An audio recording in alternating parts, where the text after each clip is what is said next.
ദൈവനാമത്തിന് മഹത്വം ഉണ്ടായിരിക്കട്ടെ. യൂൾടൈഡ് 24-ൻ്റെ 10-ാം ദിവസത്തിലേക്ക് ഏവർക്കും സ്വാഗതം. ഇന്നത്തേക്ക് നിശ്ചയിച്ചിരിക്കുന്ന വേദഭാഗം അപ്പോസ്തലനായ പൗലോസ്ലീഹ റോമർക്ക് എഴുതിയ ലേഖനം 10-ാം അധ്യായം, അതിൻ്റെ 9-ഉം 10-ഉം വാക്യങ്ങൾ ഞാൻ ഒന്ന് വായിക്കാം. യേശുവിനെ കർത്താവെന്ന് വായ്കൊണ്ട് ഏറ്റുപറയുകയും ദൈവം അവനെ മരിച്ചവരിൽ നിന്ന് എഴുന്നേൽപ്പിച്ചു എന്ന് ഹൃദയം കൊണ്ട് വിശ്വസിക്കുകയും ചെയ്താൽ നീ രക്ഷപ്പെടും. ഹൃദയം കൊണ്ട് നീതിക്കായി വിശ്വസിക്കുകയും വായുകൊണ്ട് രക്ഷയ്ക്കായി ഏറ്റുപറയുകയും ചെയ്യുകയും. ഇന്ന് നമ്മൾ ചിന്തിക്കുന്ന ചിന്താ വിഷയം salvation through faith in Christ എന്നുള്ളതാണ്. അഥവാ ക്രിസ്തുവിലുള്ള വിശ്വാസത്തിലൂടെ ഉള്ള രക്ഷ. വിശ്വാസം എന്ന് പറയുന്നത് വളരെ സിമ്പിളായി പറഞ്ഞാൽ trusting or believing in something or someone.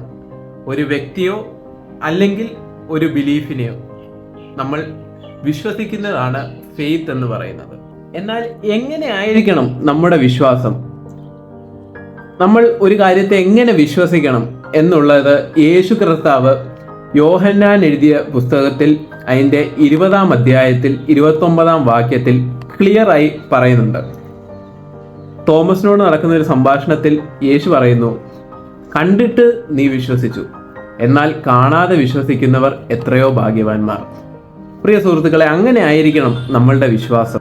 എന്നാൽ പലപ്പോഴും നമ്മൾ നമ്മളോട് തന്നെ ശോധന ചെയ്യേണ്ടിയിരിക്കുന്നു. നമ്മുടെ വിശ്വാസം ഇങ്ങനെയുള്ളതാണോ? പലപ്പോഴും നമ്മുടെ വിശ്വാസം ജസ്റ്റ് ഒരു മറ്റുള്ളവരെ കാണിക്കാനോ അല്ലെങ്കിൽ ഒരു മേക്ക് ബിലീഫിന് വേണ്ടിയോ ആയി പോയിട്ടുണ്ടോ എന്ന് നമ്മൾ സ്വയം ശോധന ചെയ്യേണ്ടിയിരിക്കുന്നു. ഈ ഭാഗത്ത് രണ്ടാമതായി പറഞ്ഞിരിക്കുന്നത് രക്ഷയെക്കുറിച്ചാണ്. നമ്മളുടെ പാപങ്ങൾ പുറത്ത് നിത്യജീവനിലേക്കുള്ള ഒരു വഴിയായി യേശു കർത്താവ് ഈ ഭൂമിയിൽ ജാതനാകുകയും ക്രൂശിക്കപ്പെടുകയും മരിക്കുകയും എന്നാൽ 3-ാം ദിവസം ഉയർത്തെഴുന്നേൽക്കുകയും ചെയ്തു.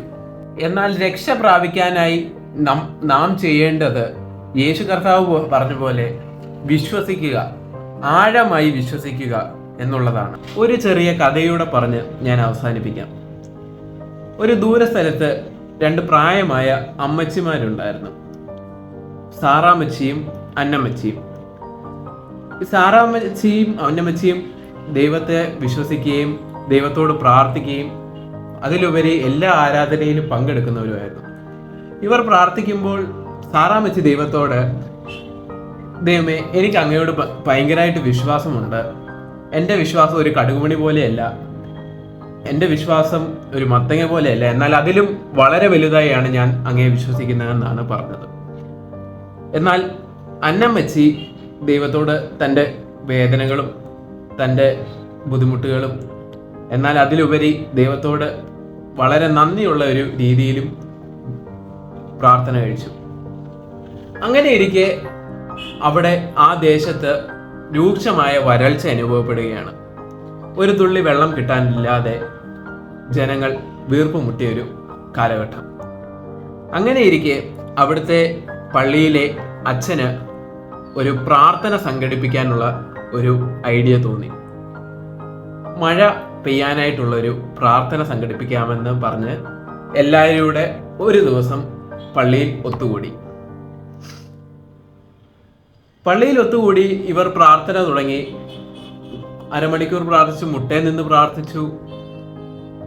ഇവരുടെ പ്രാർത്ഥന അവസാനിക്കാറായപ്പോൾ കാർമേഘം കൊള്ളുകയും തകർത്ത് മഴ പെയ്യുകയും ചെയ്തു.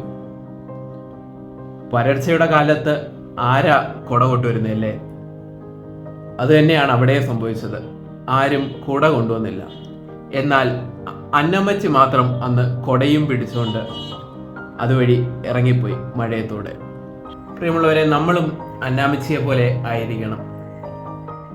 കൊടും വരൾച്ചയുടെ ഒരു കാലഘട്ടത്തിൽ ദൈവം പ്രാർത്ഥിച്ചാൽ ഉടനെ മഴ തരില്ല എന്ന് ഒരു ഫീലിംഗ് ഉള്ള ഒരു കാലഘട്ടത്തിൽ ആൾക്കാർ കൊടയെടുക്കാൻ മറന്നുപോയപ്പോൾ, തിരിച്ചു വീട്ടിലേക്ക് നടന്നു വരാമല്ലോ, മഴയൊന്നും കാണത്തില്ല എന്നുള്ള ഒരു ഫീലിങ്ങിലൂടെ നടന്നു പോയപ്പോൾ, പ്രാർത്ഥിച്ചാൽ മഴ തരുന്ന ഒരു ദൈവം വിളി കേൾക്കുന്നുണ്ടെന്ന് അന്നാമ്മച്ചിക്ക് അറിയായിരുന്നു. പ്രിയമുള്ളവരെ, അതാണ് വിശ്വാസം. അങ്ങനെ ആയിരിക്കണം നമ്മുടെ വിശ്വാസം. കൊടും വരൾച്ചയുടെ ഏത് ജീവിതാനുഭവങ്ങളിലൂടെ നമ്മൾ നടന്നാലും താങ്ങായി തണലായി മഴയായി ദൈവം നമ്മുടെ കൂടെ കാണുമെന്നുള്ള ഒരു വിശ്വാസം എപ്പോഴും കൈവടിയാതെ നാം ജീവിക്കാം.